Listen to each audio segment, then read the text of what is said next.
네, 하나님의 말씀은 민수기 31장 1절에서 12절까지의 말씀입니다. 민수기 31장 1절에서 12절까지의 말씀입니다. 그 중에서 1절과 2절 말씀을 읽도록 하겠습니다.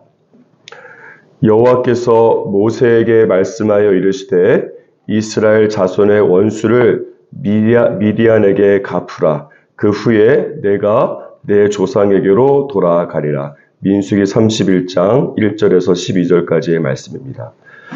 오늘 본문 말씀은 민수기 25장에서 이스라엘 백성들이 미디안 여자들과 음행을 하고 그 여자들의 우상을 섬긴 것을 그 배경으로 하고 있습니다. 당시에 하나님께서 이스라엘의 우상 숭배로 인해서 이 전염병을 통해서 24,000명을 죽이셨습니다. 이것을 성경은 부활의 사건이라고 말씀합니다. 그런데 내일 묵상 본문이긴 하지만 민수기 25장 15절 이렇게 보시면 하나님께서 이 부활의 사건을 어떻게 말씀하고 있는지, 어떻게 바라보고 계신지 말씀하고 있습니다. 25장 15절에 보니까 미디안 사람들이 발람의 꾀를 따라서 이스라엘 자손을 하나님 앞에 범죄하게 했다고 말씀하고 있습니다. 그러니까 이것은 무엇을 의미하는가 하면 하나님께서는 부활 사건의 진상을 속속들이 알고 있음을 말씀하는 것입니다. 부활 사건은 표면적으로 볼 때는 이스라엘이 미디안 여자들과 음행하고 우상을 숭배한 것입니다. 하지만 부활 사건의 실체는 무엇인가 하면 주술사 발람이 이스라엘을 저주하기 위해서 미디안 여자들을 통해서 이스라엘을 유혹한 것, 이것이 부활 사건의 실체적인 진실이 되는 것입니다. 하나님께서 이 부활 사건에 숨겨진 배후에 발람이 있다는 것을 정확히 알고 계신 것입니다. 이 세상에서 교회에서도 그렇고 사회생활을 하면서 살아갈 때에 억울할 때가 사실 많이 있습니다. 주위 사람들이 나와 관련된 사건의 실체를 전혀 모르는 채 그냥 눈에 보이는 대로, 귀에 들리는 대로 나를 비난하고 나를 이상한 취급할 때가 있습니다. 이것만큼 나로 하여금 밤잠을 설치게 하고 나도 모르게 밤에 자면서 이를 갈게 하는 일은 없는 것 같습니다.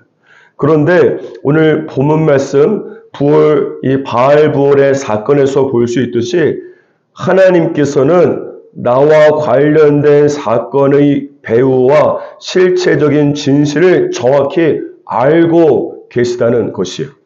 내 잘못이 아니라 내가 잘못한 것처럼 몰아가고 사람들을 조종하는 사단과 같은 악한 그 사람의 실체를 주님께서 정확히 알고 있다는 것입니다. 예수님께서 십자가에서 죽으실 때 예수님께서 죄가 있어서 신의 저주를 받아 죽는 것처럼 사람들이 오해하고 비난하지 않았습니까? 하지만 흠도 점도 없으신 예수님께서 사실 그 상황 속에서 얼마나 억울하시겠습니까? 지나가는 모든 사람들 붙잡고 사실은 말이야 라고 붙잡으면서 자신의 억울함을 이야기하고 말하고 싶으셨을 것입니다. 하지만 예수 십자가 죽음의 실체는 무엇입니까? 예수님께서 모든 사람의 죄를 대신해서 십자가에 죽으신 것입니다. 예수께서는 다른 사람이 나의 억울함을 알아주지 않고 오해한다고 해도 하나님께서 십자가 죽음의 실체를 아신다는 사실 하나만으로 십자가의 길을 묵묵히 걸어가신 것입니다.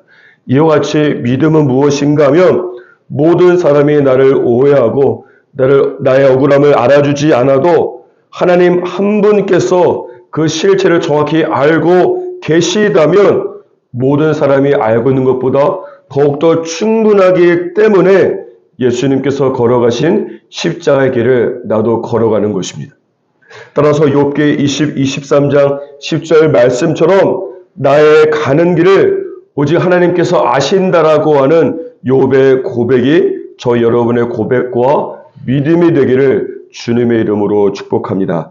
오늘 본문 말씀 2절을 보시면 하나님께서 이스라엘을 유혹했던 미디안을 어떻게 말씀하시는가 하면 이스라엘 자손의 원수라고 말씀하고 있습니다.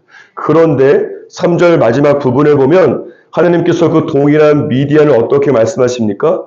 여호와의 원수라고 또 말씀하고 있습니다. 하나님께서 이스라엘 자손의 원수를 자신의 원수라고 말씀하고 계신 것이, 이스라엘은 먼저는 이스라엘 백성들을 의미할 것이고, 더 나아가서 이스라엘은 광야 같은 세상에서 하나님의 말씀대로 살아가려고 하는 모든 믿음의 사람들을 말씀하는 것입니다.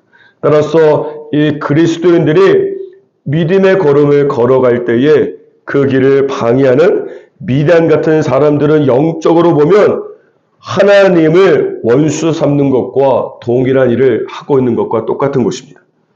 제가 이 미군 부대에서 이 카투사 군종병으로 근무할 때에 한 미군 병사에게 이 욕설을 듣고 인종차별적인 취급을 당하게 되었습니다.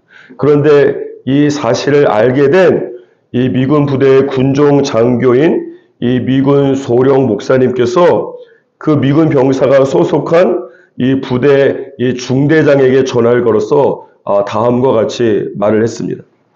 내 휘하에 있는 군종병인 이 사람을 건드리고 욕하는 것은 곧 나를 건드리고 욕하는 것과 똑같다. 제가 그때 이 미군 소령 목사님께서 저를 위해서 이렇게 말씀해 주시고 저를 위해서 싸워주시는 것을 보면서 얼마나 많은 감동을 받았는지 모릅니다. 그런데 이것이 바로 하나님께서 이 믿음의 걸음을 걸어가는 그리스도인들을 건드린 세상 사람들에 대한 반응이 되는 것입니다. 여러분을 건드리는 것은 하나님을 건드리는 것이고, 여러분의 원수가 곧 하나님의 원수가 되는 것임을 믿으시기를 바랍니다. 저와 여러분은 하나님께서 예수의 십자가 보혈로 값주고 사신 언약 백성이기 때문이며, 여러분은 하나님을 아버지라고 부르신 하나님의 자녀이기 때문에 그런 것이에요.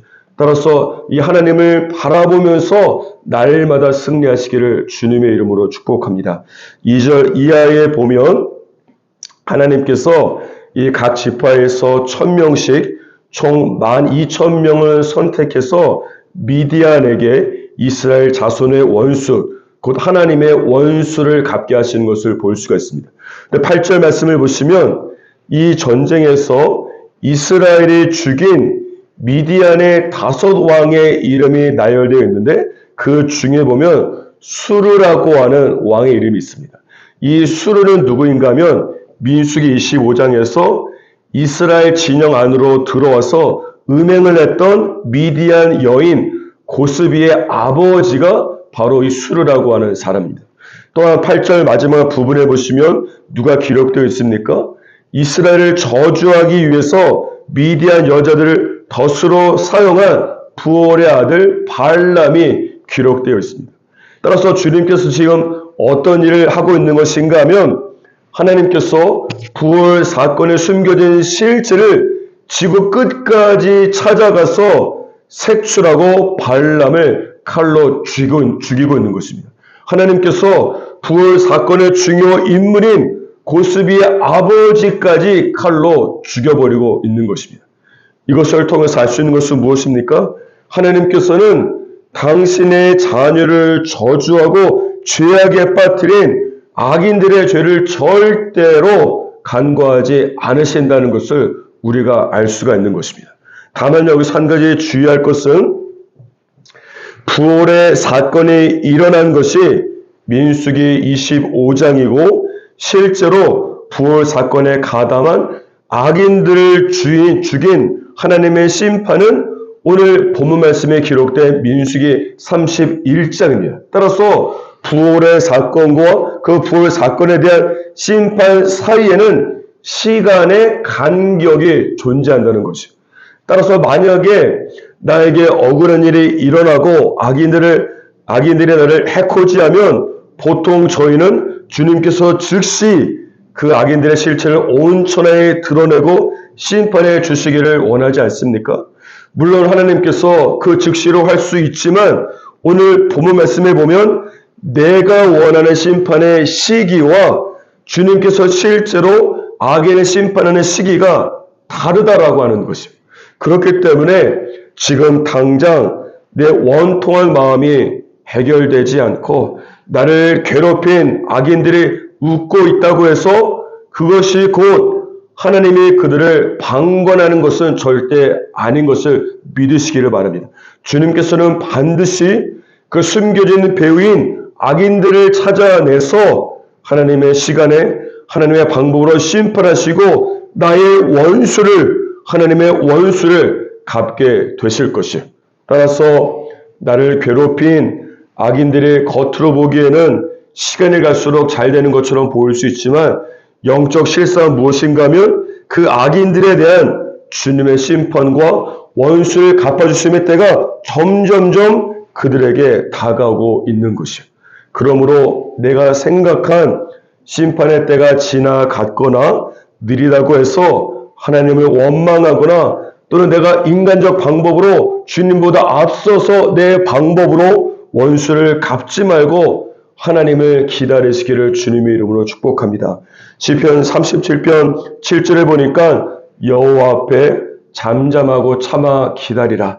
자기 길을 형통하며 악한 꾀를 이루는 자 때문에 불평하지 말라라고 말씀하시고 동일한 시편 37편 10절에 보니까 잠시 후에는 악인이 없어지리니 너가 그것을 자세히 살필지라도 없을 것이라고 말씀하시기 때문입니다. 사랑하는 여러분, 오늘 하루 믿음의 걸음을 걸어갈 때에 나의 원통함을 정확히 아시고 나의 원수를 당신의 원수라고 말씀하시며 나의 원수를 갚아주실 주님을 신뢰하면서 날마다 승리하는 저 여러분이 되기를 주님의 이름으로 축복합니다.